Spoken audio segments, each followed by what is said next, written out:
Halo Inspiration People, berjumpa kembali di iGen Youth. Nah, kali ini kita kembali mengulang. Di tahun lalu kita sempat ibadah online, dan dikarenakan situasi di kota Semarang ini angka COVID masih panas-panasnya, jadi kita kembali menerapkan ibadah online. Tapi itu tidak menyurutkan untuk semangat kita untuk beribadah secara normal seperti kita di lantai 6, kita juga harus bisa serius untuk ibadah online ini. Dan untuk mengawalinya, aku vendor akan menyampaikan beberapa pengumuman sama seperti MC-MC pada umumnya. Aku ingin menyambut untuk teman-teman yang baru pertama kali mengikuti ibadah online ini, atau untuk teman-teman yang baru mengenal tentang iGen Youth atau iGen Young Adult. Teman-teman bisa dengan secara sukarela mendaftarkan diri kalian dengan cara ketik nama, spasi tempat tanggal lahir, dan kirim ke nomor 085866949372. Jadi kita tunggu untuk teman-teman segera mendaftarkan diri Anda. Kita nggak ada henti-hentinya untuk mengingatkan teman-teman bahwa kita punya Velas, kita punya Meet, dan kita punya Ministry. Nah, untuk ketiga hal ini, untuk teman-teman pengen join dan terlibat, teman-teman bisa mengunduh di HP kalian, baik di Apple ataupun di Android kalian, yang namanya MyGBT-KHO. Jadi bisa di-download melalui App Store maupun Google Play. Alright, we ready, girls? And 5, 6, 7, 8.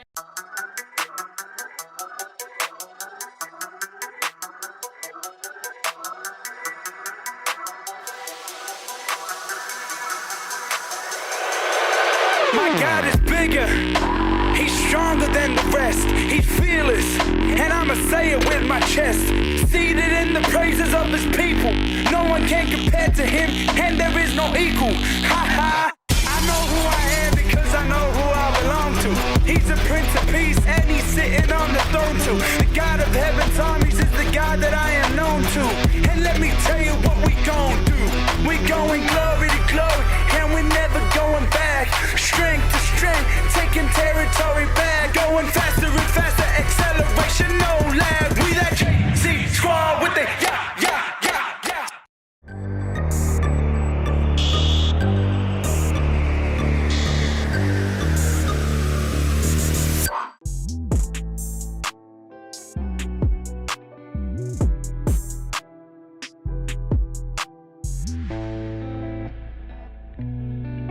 Yang selanjutnya, untuk teman-teman jika membutuhkan informasi lebih lanjut tentang ibadah kita, teman-teman bisa kepoin di Instagram kita di @igen.youthexteens atau igen.youngadult. Jadi pantengin dan bisa tanya-tanya ke admin kita yang ramah-ramah. Jika teman-teman ingin memberikan persembahan, teman-teman bisa melalui rekening kita, melalui BCA ataupun GoPay dan OVO. Jadi buat teman-teman yang tergerak hati untuk memberkati, silakan melalui platform yang tersedia.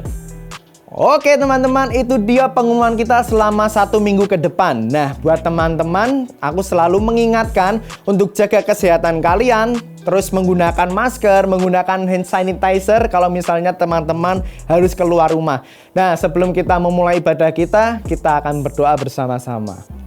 Tuhan Yesus, terima kasih Tuhan Yesus untuk hari ini. Kami masih bisa berkumpul bersama-sama ya Tuhan untuk beribadah ya Tuhan. Meskipun kami harus di rumah kami masing-masing, Engkau yang selalu menjagai kami, Engkau selalu yang menyertai kami ya Tuhan. Dan biar ya Tuhan ketika kami beribadah online ini ya Tuhan, kami bisa merasakan kasih-Mu, kami bisa merasakan urapan-Mu ya Tuhan yang turun melingkupi kami semua.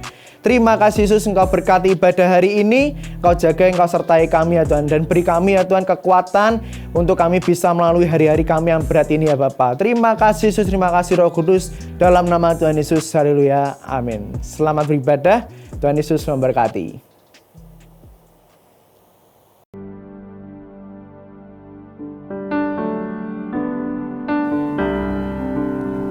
Terima kasih Yesus. Kau baik bagi hidup kami Tuhan.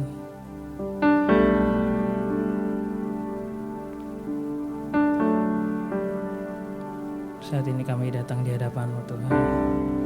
Kami memberikan hidup kami Tuhan untuk menyembah Engkau, memuliakan nama-Mu Tuhan.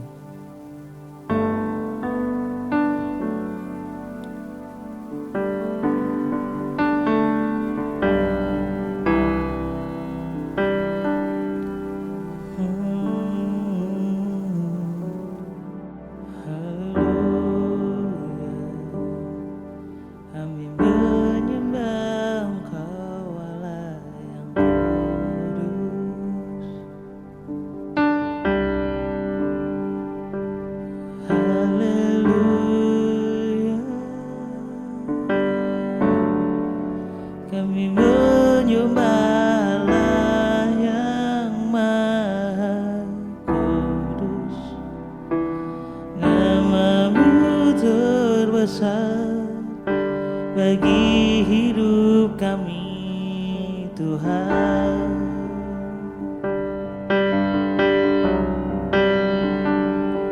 Haleluya.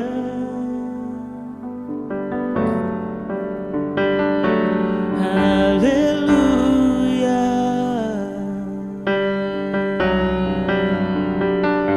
Haleluya. Kau Allah yang besar di hidup kami.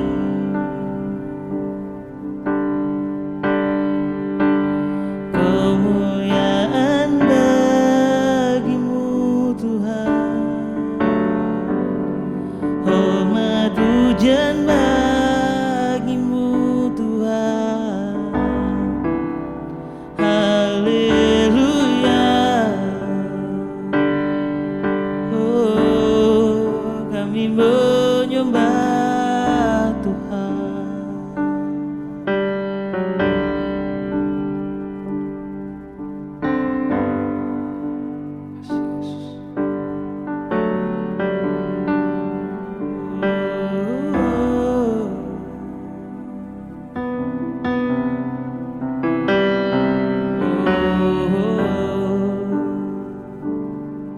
Terima kasih Yesus.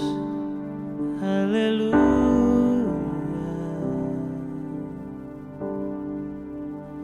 Ku sembah kudus, kudus, kuduslah Tuhan, dan ku sanjung Kau mulia, mulia bagimu Tuhan. Ku sembah kudus, kudus, kuduslah Tuhan, dan ku sanjung Kau mulia, mulia bagimu Tuhan.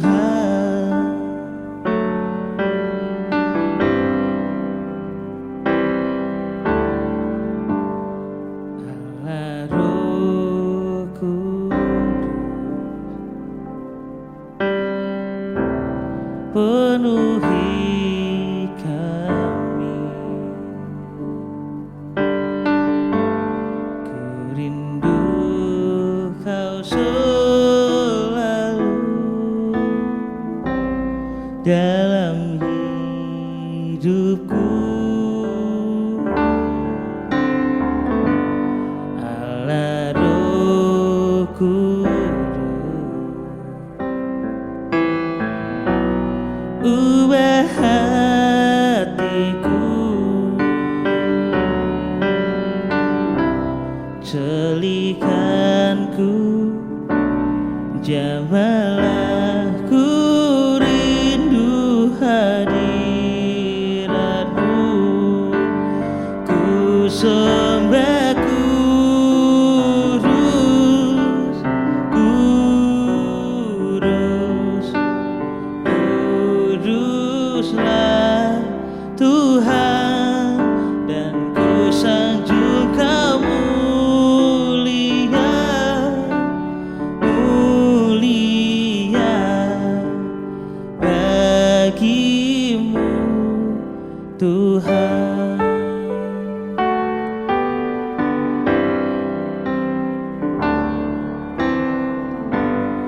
Allah Roh Kudus, penuhi kami. Ku rindu Kau selalu dalam hidupku. Allah Roh Kudus,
bagimu Tuhan, ku sembah kudus, kudus, kuduslah Tuhan, dan ku sanjung Kau mulia, mulia bagimu Tuhan, dan ku sanjung Kau mulia, mulia bagimu Tuhan, dan ku sanjung Kau mulia, mulia bagimu Tuhan, dan ku sanjung Kau mulia, mulia bagimu Tuhan.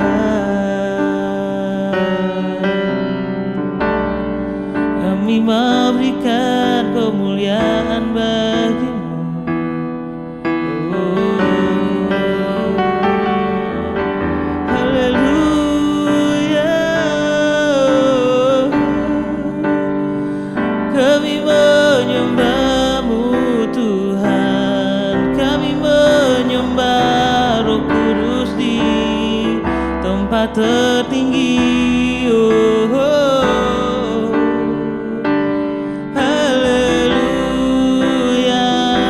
oh, oh. Haleluya,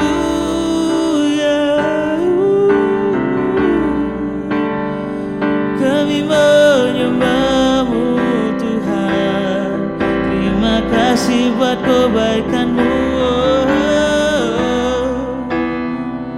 Haleluya, haleluya, oh, oh. Haleluya, haleluya, oh.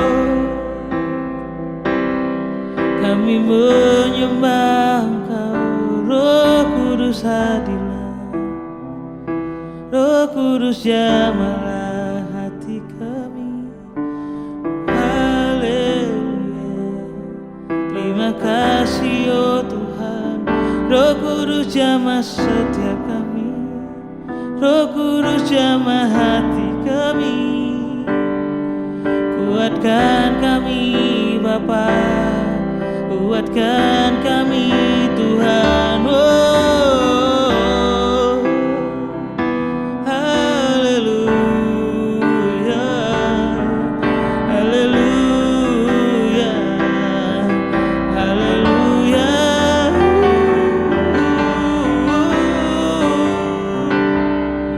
haleluya, oh. Ku sembah kudus, kudus,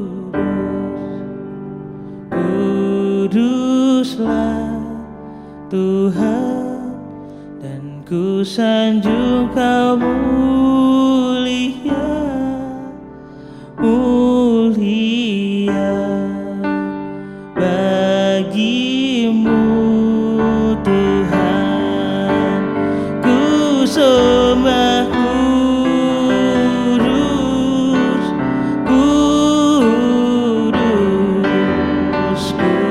kuduslah Tuhan, dan ku sanjung Kau mulia, mulia bagimu Tuhan, dan ku sanjung Kau mulia, mulia bagimu Tuhan, sanjung Kau mulia, mulia bagimu Tuhan.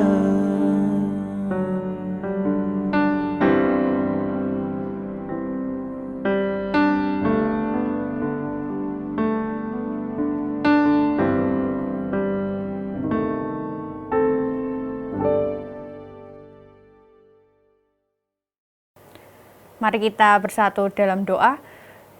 Bapa, sungguh kami ucap syukur untuk hari ini buat setiap berkat kemurahan yang Kau berikan di dalam hidup kami. Jika sebentar kami akan bersama-sama belajar mengenai firman-Mu, kiranya Roh Kudus yang menolong memimpin kami untuk mengerti setiap bagian firman, juga menghidupinya di dalam kehidupan kami sehari-hari. Terima kasih Tuhan, dalam nama Tuhan Yesus, amin. Shalom. Bulan ini kita belajar tentang miracle ya. Kalau 2 minggu yang lalu kita belajar tentang mujizat pertama Yesus, yaitu mengubah air menjadi anggur. Kemudian minggu lalu kita belajar bersama-sama mengenai Yesus memberikan makan 5.000 orang dengan 5 roti dan 2 ikan dari persediaan yang dimiliki murid-muridnya. Nah, minggu ini kita masih belajar tentang miracle ya, mujizat kesembuhan. Minggu ini kita akan melihat mujizat kesembuhan yang dilakukan Yesus selama di dunia. Di kitab Matius dicatat lebih dari 10 kisah penyembuhan yang dilakukan Tuhan Yesus selama pelayanannya di dunia.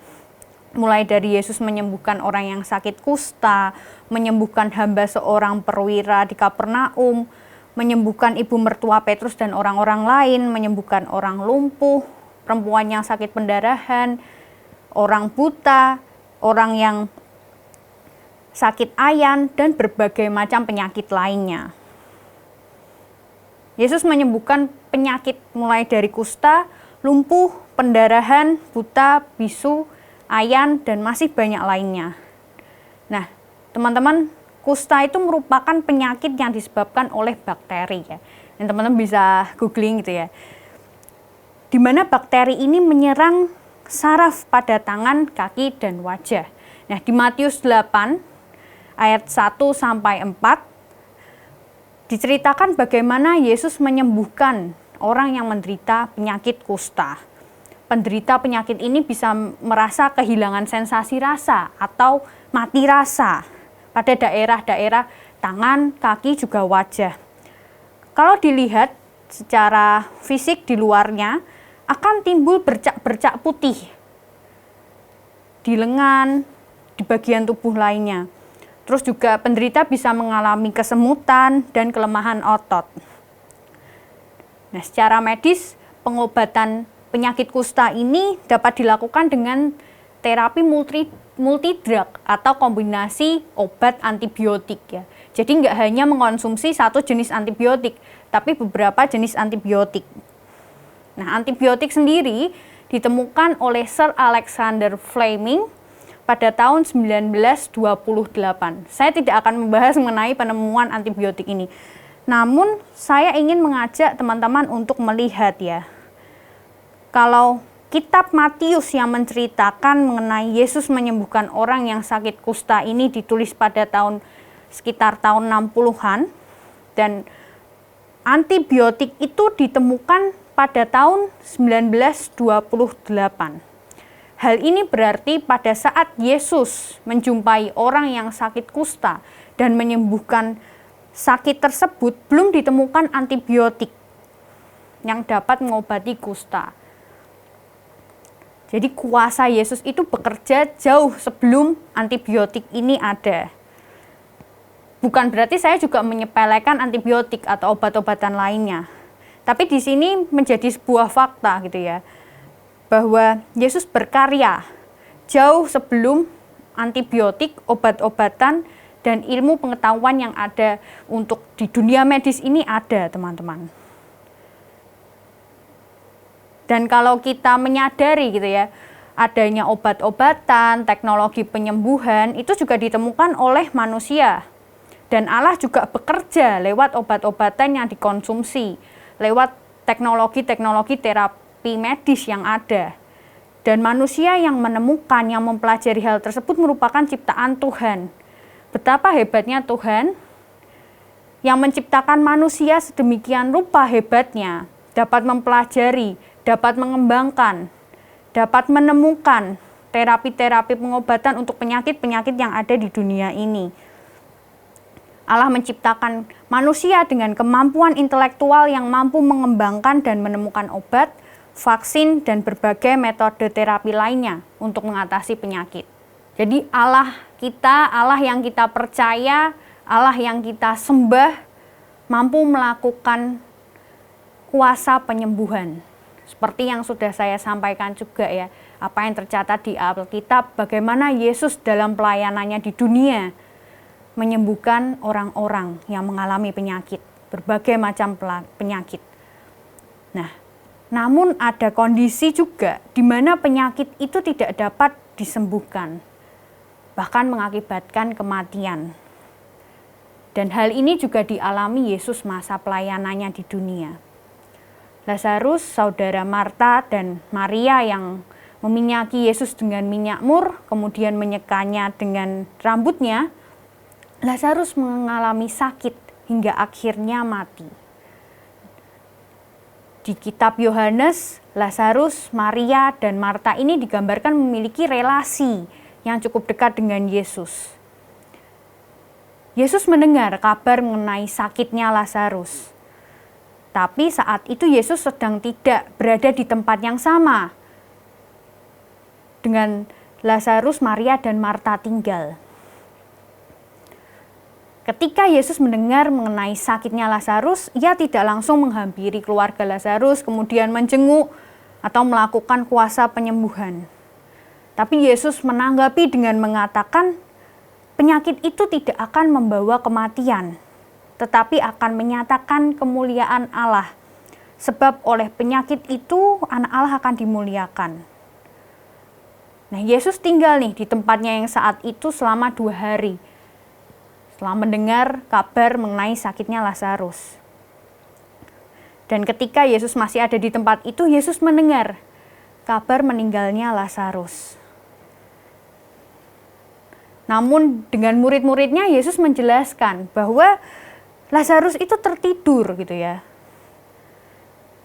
Dan Yesus menyampaikan bahwa ia akan pergi membangunkan Lazarus.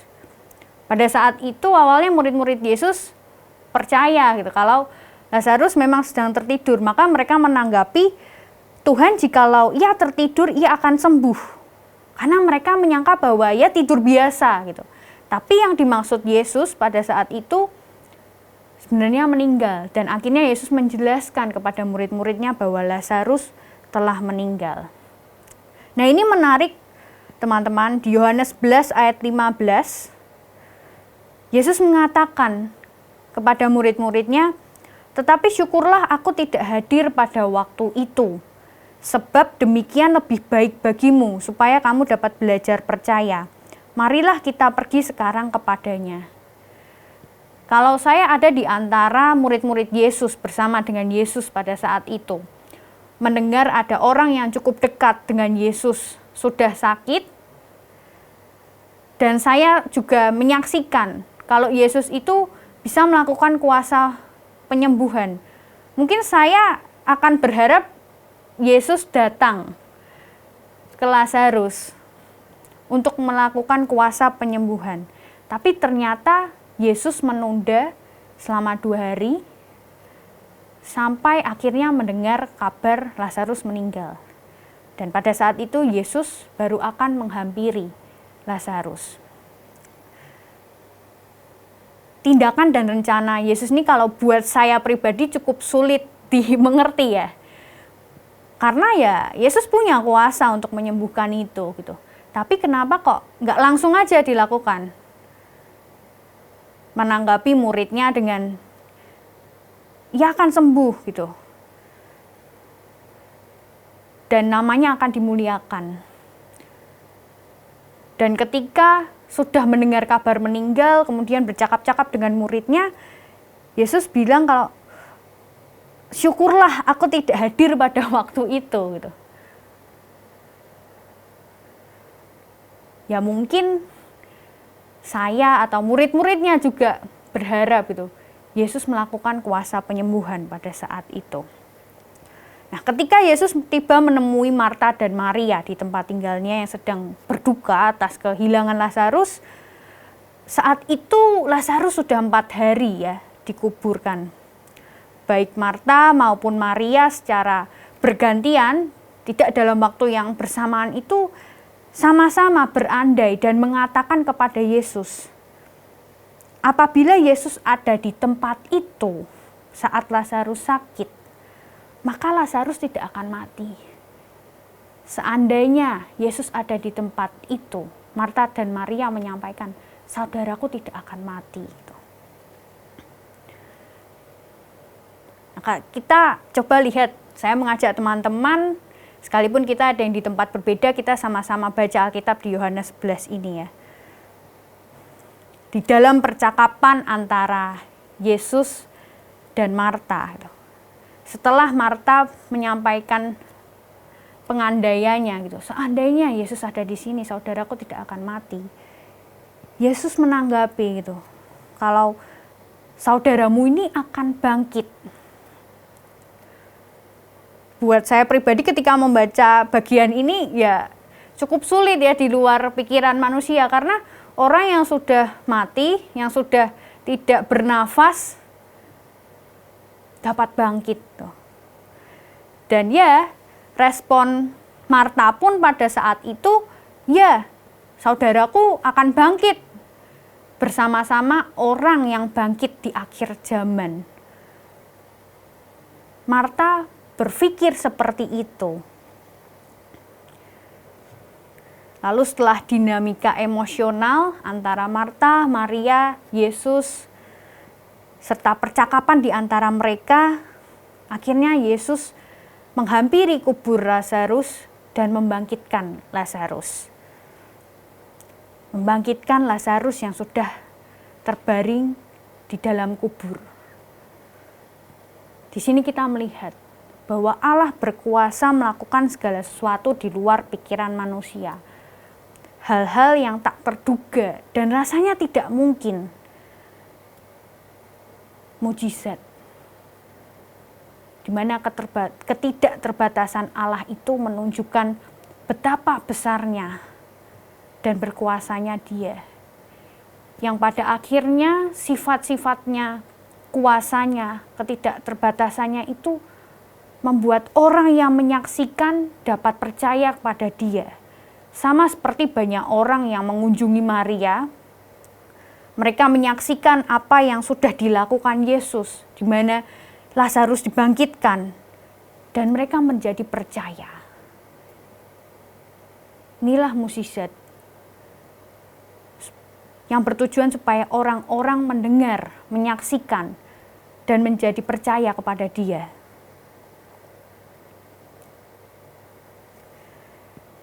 Kondisi saat ini sungguh sangat tidak baik ya teman-teman. Pandemi yang belum berakhir dan tidak tahu juga ya secara pasti akan berakhir kapan. Saya rasa segala usaha juga sudah dilakukan.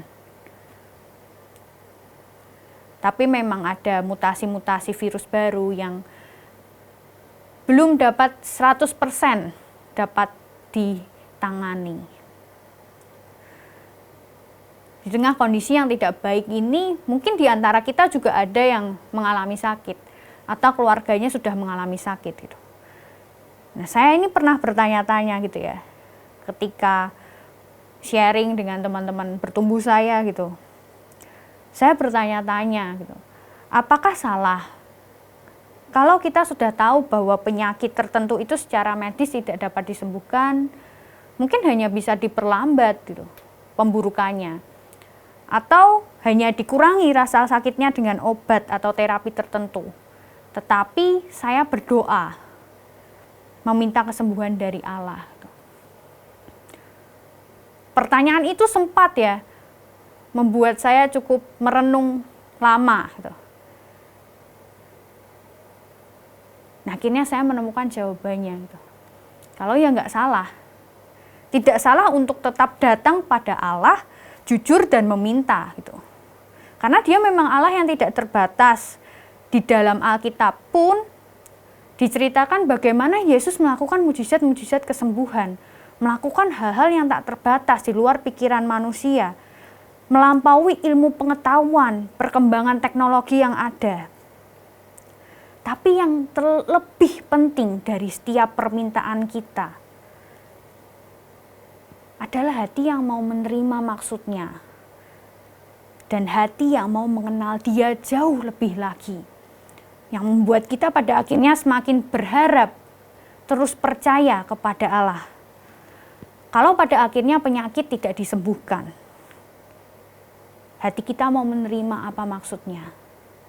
Kalau pada akhirnya orang yang kita kasihi harus berakhir meninggal, bisa menerima apa maksudnya. Mengenal dan mensyukuri Allah yang menyediakan oksigen yang tak terbatas untuk kita hirup. Allah yang memberikan waktu bersama-sama orang yang ada di sekeliling kita. Dan menjadikan itu berharga. Mengalami pengenalan akan Allah yang senantiasa hadir, yang setia saat langit cerah maupun gelap. Mengenal Allah sumber sukacita dan penghiburan. Pandemi belum berakhir teman-teman, kita harus tetap bijaksana dan berjaga-jaga. Kalau teman-teman punya kesempatan untuk konsumsi vitamin gitu ya. Konsumsi vitamin, kalau punya waktu untuk olahraga, olahragalah, istirahat, makan makanan yang sehat dan teratur gitu.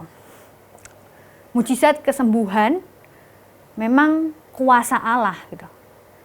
Tapi kesehatan adalah tanggung jawab pribadi kita. Jadi kita harus bijaksana, tetap berharap dan bersandar dengan Dia. Mari kita berdoa. Bapa, kami ucap syukur untuk waktu yang kami miliki untuk mendengarkan firman-Mu. Bagaimana kami boleh mengenal Engkau Allah yang berkuasa, Engkau Allah yang mampu melakukan pekerjaan-pekerjaan di luar pemikiran manusia. Kami ucap syukur buat kuasa-kuasa kesembuhan yang boleh Allah lakukan, yang saat ini juga boleh kami saksikan dan membuat kami semakin mengenal betapa besar, betapa hebatnya Allah kami. Saat ini kami berdoa untuk orang-orang yang sedang mengalami sakit, baik sakit COVID atau penyakit lainnya, kiranya Allah boleh sembuhkan. Allah juga yang memberikan sukacita, penghiburan, juga kekuatan. Dan biarlah di dalam masa-masa ini kami boleh mengalami pengenalan yang semakin dalam dengan Allah, membuat hidup kami, hati kami semakin berharap, semakin bersandar dengan Engkau. Kami rindu, kami tidak hanya mendengar cerita pengajaran mengenai kuasa-kuasa Allah, mujizat Allah, tapi bagaimana hidup kami boleh mengalami dan membawa kami semakin percaya kepada Engkau, menyaksikan kepada orang-orang yang belum mengenal Engkau, dan membawa mereka percaya kepada Allah.